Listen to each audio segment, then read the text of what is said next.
I used to believe family gatherings were supposed to feel warm, safe, celebratory. Standing in my in law's living room on that Sunday afternoon, watching 30 faces turn toward my 1 month old son with expressions that ranged from shock to pity to barely concealed glee, I learned how quickly warmth can freeze into something else entirely. The party had started perfectly. Noah's first month celebration, what my mother in law insisted on calling a milestone party because apparently even infant achievements needed proper documentation in the Anderson family.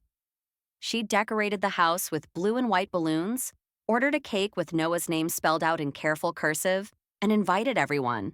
And I mean everyone. Aunts, uncles, cousins I'd met exactly once at our wedding, Michael's college friends, neighbors, people from their church.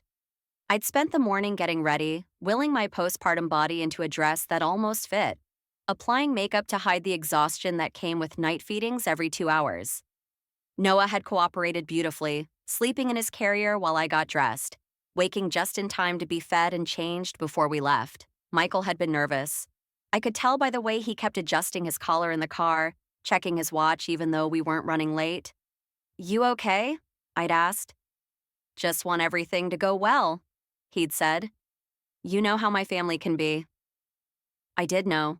The Andersons were lovely people individually, warm, generous, always ready with a casserole when someone was sick.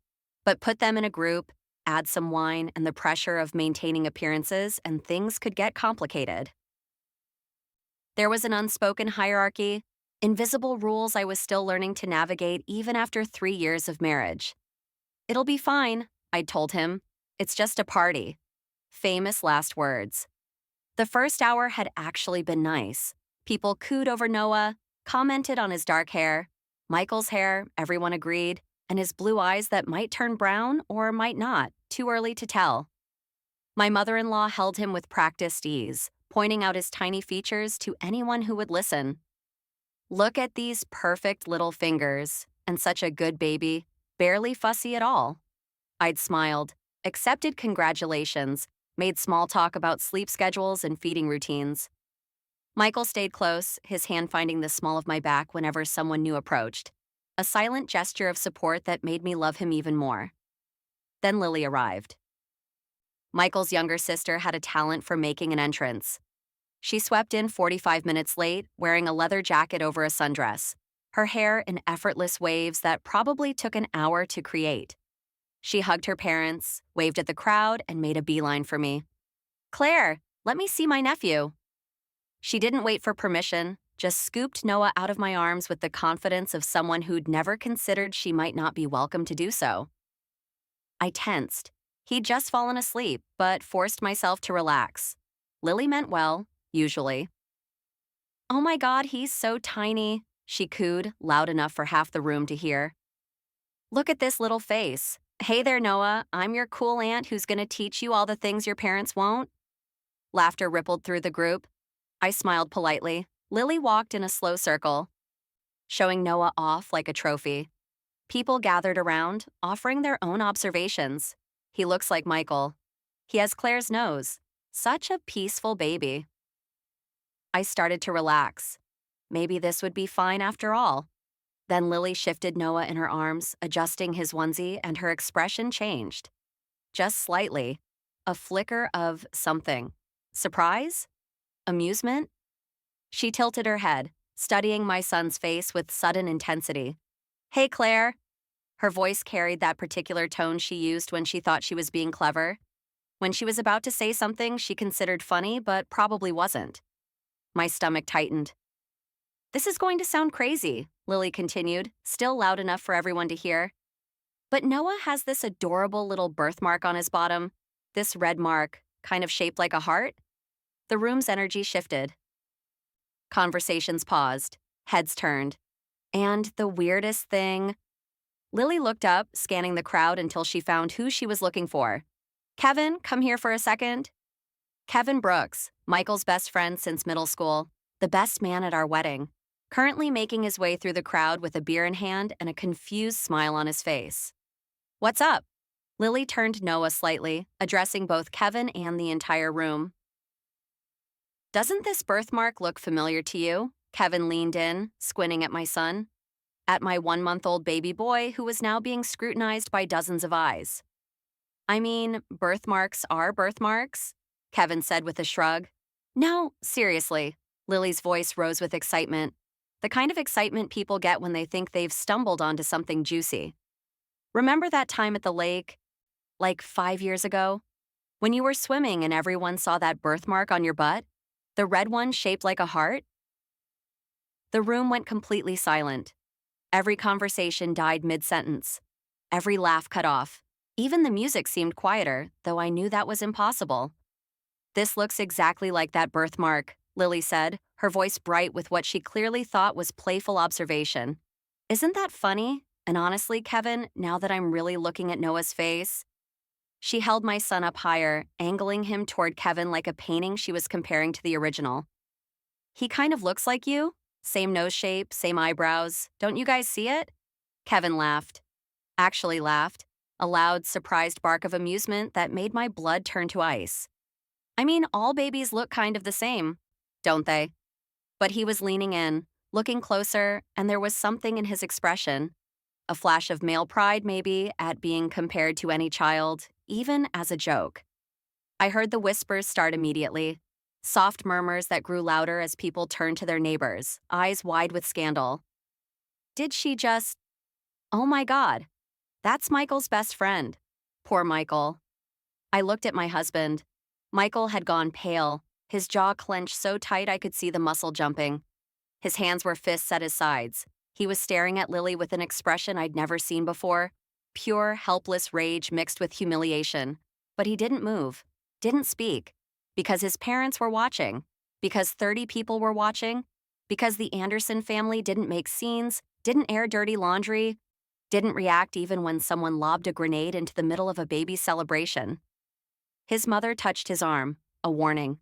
His father cleared his throat, looking away, and I understood, in that crystalline moment of horror, exactly what was happening. If I stayed silent, this would become the story. Not Noah's first-month celebration. Not a family gathering. This would become the party where everyone started wondering if Claire Anderson had cheated on her husband with his best friend. Where everyone would look at my son and count backward, do the math, whisper about timing and opportunity, and isn't it interesting that Claire and Kevin were both at that barbecue last spring? This moment, this casual cruelty disguised as humor, would follow Noah forever. At family gatherings, people would look at him differently. At school someday, if the whispers spread far enough, every milestone would carry this shadow. My son. My innocent, perfect 1-month-old son. Not on my watch. I walked forward slowly, calmly, and took Noah from Lily's arms. She released him easily, still smiling, completely unaware that she'd just crossed a line from which there was no return. I handed Noah to Michael without looking at him. Hold your son. My voice came out steady. Cool. Michael took Noah automatically, his eyes finally meeting mine. I saw the question there, the confusion, maybe even a warning not to make this worse. I ignored it. I turned to face the room. All 30 faces, watching with varying degrees of shock and anticipation. Then I walked directly to Kevin Brooks, stopping close enough that he had to take a step back. Kevin? My voice was pleasant, conversational. I need to tell you something about myself. He blinked, the beer halfway to his mouth. Okay. I'm a lot of things. A wife. A mother, obviously. But I'm also someone with certain personality traits that people don't always see right away. I paused, letting my smile turn sharp. I'm stubborn, I hold grudges, I don't forgive easily, and I have absolutely zero tolerance for disrespect toward my family. The room was so quiet I could hear someone's watch ticking. So here's what's going to happen. I raised my voice, making sure everyone could hear. I'm going to call building security. They're going to come up here, and you're going to prove right now in front of all these witnesses whether or not you actually have a birthmark that matches my son's. Kevin's face went from confused to horrified in under a second. What? No, Claire, I was just... You were just what? I interrupted. Just laughing along when someone implied you might be my son's father? Just finding it funny that 30 people are now questioning my fidelity and my son's paternity? It was a joke, Lily's voice cracked. She'd finally realized this wasn't going the way she'd expected. Claire, I was kidding around. Everyone knows you and Michael. Everyone knows what? I turned to her and she actually flinched. That it's hilarious to suggest I cheated? That it's funny to plant doubts about my baby? That my son should grow up with people wondering about his real father because you wanted to get a laugh? I didn't mean. Lily's voice was small now. I just thought. You didn't think. That's the problem. I looked back at Kevin. So we're going to clear this up right now. Either you prove you have this supposed matching birthmark, or I'm calling my lawyer first thing Monday morning. Defamation of character, slander, whatever charges apply to publicly questioning a child's paternity with zero evidence. Claire. My mother-in-law's voice, sharp with warning. This is family. We don't need to. We absolutely do need to. I didn't look away from Kevin. Because if we don't, every person in this room leaves here today with a story. And that story will follow my son for the rest of his life. So Kevin, what's it going to be? Prove it or retract it? Kevin's mouth opened and closed. There's no... Is there a birthmark or not? I demanded. I mean, I have a few moles, but I don't remember... So you let Lily compare my infant son to you based on a birthmark you don't even remember having? His face flushed red. Look, I thought she was just being funny. I didn't actually think. You laughed? I said flatly. You looked at my son and you laughed like the idea was plausible, like it was something worth entertaining. Jesus, Claire, I'm sorry. Kevin set his beer down hard enough that foam sloshed over the rim. I wasn't thinking. It was stupid. I didn't mean anything by it. Apologize to my husband, I said, and to my son. Kevin turned to Michael, who was still holding Noah, his face unreadable. Michael, man, I'm so sorry. That was completely out of line. I don't think anything happened between. I know you guys are solid. I was just going along with the joke, and I shouldn't have. The silence stretched out. Michael looked at me, then at Kevin, then at his sister. When he spoke, his voice was quiet but clear. Get out. Kevin blinked. What? Get out of my parents' house. Get out of this party and don't call me. Michael, Lily started. You too, Michael said, looking at his sister for the first time. What the hell were you thinking, Lily? I was just playing around. Her voice rose, defensive now. Everyone's always talking about how babies look like people, and I just thought it was a funny coincidence. You thought it was funny to humiliate my wife? Michael's voice cracked. To make everyone here question my son's paternity?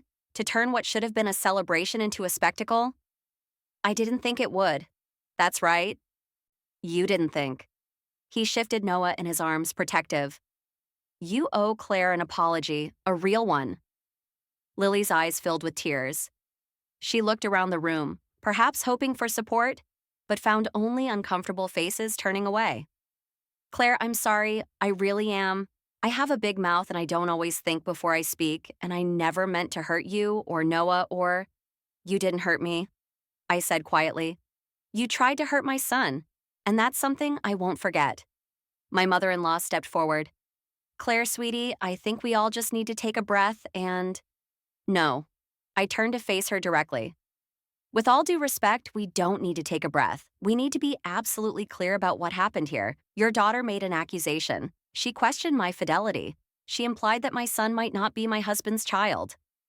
And she did it in front of 30 people at what was supposed to be a celebration. She made a mistake, my mother-in-law said, but her voice lacked conviction.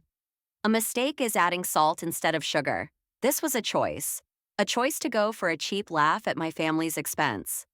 I looked around the room, meeting eyes that quickly looked away. I want everyone here to understand something. My son has a birthmark, a completely normal, common birthmark that thousands of babies have. It doesn't mean anything except that he has slightly more melanin in one spot than others. It doesn't make him related to anyone except his father and me. I let that sink in, watching faces process, watching the whispers die. And if anyone repeats what was said here today, if I hear even a hint of this story being spread around, I will pursue every legal option available to me. I've spent the last month barely sleeping, learning to breastfeed, recovering from childbirth, and adjusting to motherhood. I don't have energy for much, but I promise you, I will find energy for this. Kevin grabbed his jacket. I'll go. Michael, Claire, I really am sorry. I was an idiot. He left without looking back. Lily stood frozen, tears streaming down her face until her mother touched her shoulder. Let's give them some space. They retreated to the kitchen. I heard my mother-in-law's voice, low and sharp, saying something about thoughtless and inappropriate, and what were you thinking? The other guests began to murmur, the spell of shocked silence broken. My husband's aunt approached, touching my arm gently. Claire, dear, for what it's worth, I never doubted you for a second. And Noah is clearly a Anderson through and through. Others followed. Quiet words of support, apologies for not speaking up sooner, assurances that they'd never believed there was anything to Lily's comments anyway. Michael came to stand beside me, Noah still in his arms. He leaned in close, his voice for my ears only. I'm sorry I froze. You're here now, I said. I should have stopped it immediately. I should have. You grew up in this family. I know how hard it is to break those patterns. I touched Noah's tiny hand. But this is our family now. Him, you, me, and nobody gets to disrespect that. He kissed my temple. I love you. I'm sorry. I love you too, and I'm not sorry. People began to leave, citing early mornings and prior commitments that definitely hadn't existed an hour ago. That was fine. The party was over anyway. My mother-in-law returned from the kitchen, her eyes red. Claire, I want to apologize. Lily is thoughtless sometimes, but I should have stopped her immediately. I should have said something. Yes, I agreed. You should have. She flinched but nodded. You're absolutely right. I let my desire to avoid conflict override protecting you and Noah. That won't happen again. I hope not, I said. Because I meant what I said. About all of it. I know you did. She managed a small smile. For what it's worth, I think Noah's lucky to have a mother who'll fight for him like that. By the time everyone left, it was barely 4 in the afternoon. The cake sat mostly uneaten. The presents remained stacked in the corner, unopened. Blue and white balloons bobbed cheerfully above a scene that felt more like a crime scene than a celebration. Michael's father helped us load everything into the car without much conversation. As we were buckling Noah into his car seat, his carrier looking so small in the vast back seat, Michael's dad cleared his throat. Claire, you handled that well, better than I would have. I looked up at him, surprised. I should have said something, he continued.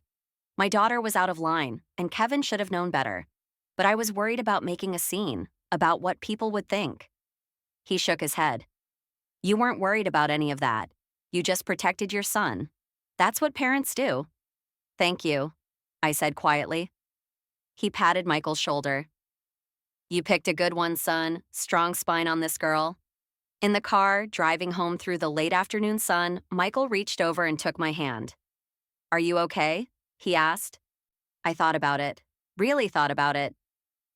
Yeah, I am. You're not upset about how it went? I'm furious, I admitted. But not upset. There's a difference. He laughed, a surprise sound that broke some of the tension. God, you were terrifying, in the best way. Kevin looked like he wanted the floor to swallow him. Good. My mom is probably going to try to smooth this over. Ask you to forgive Lily. Let it go for the sake of family harmony. She can ask, I said. The answer will be no. Michael squeezed my hand. Fair enough. We drove in comfortable silence for a while. Noah slept in his car seat, his tiny chest rising and falling steadily, completely unaware of the battle that had been fought on his behalf. You know what Lily said? Michael spoke suddenly. About the birthmark and Kevin? Unfortunately. It's bullshit. You know that, right? The birthmark thing. I've known Kevin since we were 12. I've never seen any heart-shaped birthmark on him. I don't think it exists. I know. She just wanted to stir something up. Get attention. She does that sometimes. I know that too. He glanced over at me. But you were ready to call security. Make him prove it. Were you bluffing? I smiled, looking out the window at the passing houses, the neat lawns, the normalcy of suburban life. Not even a little bit. If he'd tried to call my bluff, I would have had security up there in 5 minutes. I would have made him prove it. Jesus. I wasn't joking about the lawyer either. If anyone had tried to stop me, if anyone had suggested I was overreacting, I would have called my attorney Monday morning. Defamation, slander, emotional distress, whatever would stick. Michael was quiet for a long moment. You're kind of scary when you're defending our family. Good, I said again. People should be scared to mess with us. At home, I fed Noah while Michael unpacked the car. He brought in the gifts, the cake, the decorations we'd never use again. Then he sat beside me on the couch, watching our son eat with single-minded focus. I'm going to talk to Lily, he said, tomorrow, when she's had time to think about what she did. Okay. But I'm not going to push you to forgive her. That's your choice, your timeline. Thank you. And Kevin, he sighed. I don't know if I can forgive him. He's been my best friend for 20 years, but what he did was unforgivable, I finished. At least right now. Maybe someday you'll feel differently. But you don't have to decide today. Noah finished eating, and I burped him gently, his small body warm against my shoulder. Michael reached out to stroke his back, his hand so large compared to our son's tiny frame. He has your eyes, Michael said. And my hair, and his grandmother's chin, my mom says. And a completely normal birthmark, I added. And a completely normal birthmark, Michael echoed. That doesn't look like anyone's birthmark because birthmarks don't work that way. Exactly. We sat there as the evening light faded, the three of us together in the quiet of our own home. This was supposed to have been a perfect day, a celebration. Instead, it had become something else. A line drawn, a boundary established, a moment that defined who we were as a family. But looking at my husband holding our son, at the fierce protectiveness in his eyes that matched what I felt in my own heart, I thought maybe it had been perfect after all. Just not in the way I'd expected. Because I'd learned something important today. I'd learned that I was capable of standing up in front of 30 people and demanding respect for my child. That I could be calm and cold and absolutely ruthless when someone threatened my family. That I could make people uncomfortable, risk disapproval, sacrifice politeness, all for the sake of protecting what mattered most. I'd learned that I was exactly the kind of mother I wanted to be. A few days later, Lily sent a text, a long one, full of apologies and explanations and promises to think before speaking. She said she'd been jealous, actually, jealous of how perfect my relationship with Michael seemed, jealous of how easily motherhood seemed to come to me, jealous that I'd joined the family and somehow fit better than she did. She said she'd been trying to be funny, to get attention, to remind everyone that she was there too. She said she'd never actually thought I'd cheated. She said she'd been horrified the moment she realized how her words had sounded. But by then, it was too late to take them back. She said she understood if I never forgave her. I read the text 3 times. Then I showed it to Michael. What do you think? He asked. I think she's sincere. I think she really is sorry. I think she understands what she did wrong. But sorry doesn't erase what happened. Sorry doesn't make people unhear what they heard.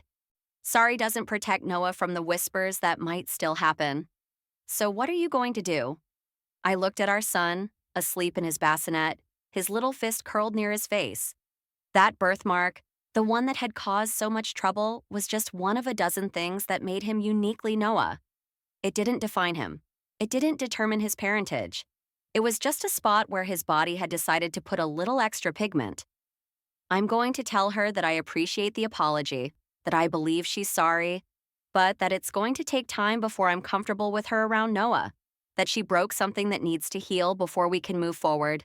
That's fair, Michael said, and I'm going to tell her that if she ever does anything like that again, if she ever makes a joke at our family's expense, if she ever prioritizes getting a laugh over protecting her nephew, there won't be a second chance.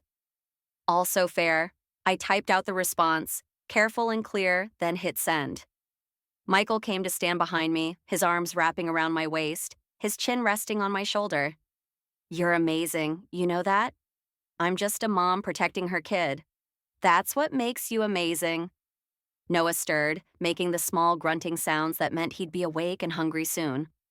I smiled, extracting myself from Michael's arms to go to him. As I lifted my son, feeling his weight settle into the familiar cradle of my arms, I thought about that moment at the party, that crystalline instant when I'd realized I had a choice: stay silent and let the moment pass, or stand up and fight. I'd chosen to fight, and I would choose it again, every single time. Because that's what mothers do. We fight for our children. We protect them from harm, from cruelty, from careless words and thoughtless actions. We draw lines and we hold them.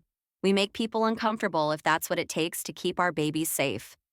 I'd spent my whole life being polite, being accommodating, being the person who smoothed things over and kept the peace. But the moment Noah was born, something shifted. Suddenly, being nice mattered less than being fierce. Being liked mattered less than being respected. I would rather be feared than pitied. I would rather be called difficult than watch my son be disrespected. I would rather flip every table, burn every bridge, and stand alone if that's what it took to protect my family. And the beautiful thing? I didn't have to stand alone, because Michael was there beside me, learning to be fierce too. Learning that sometimes the cost of keeping the peace was too high. Learning that our little family, the one we'd created, mattered more than the one we'd been born into. Noah opened his eyes, those blue eyes that might turn brown or might not, and looked up at me with perfect trust. He didn't know about birthmarks or accusations or confrontations. He just knew he was safe. He was loved. He was protected. And he always would be, because I was his mother. And I would burn the whole world down before I let anyone make him feel less than perfect.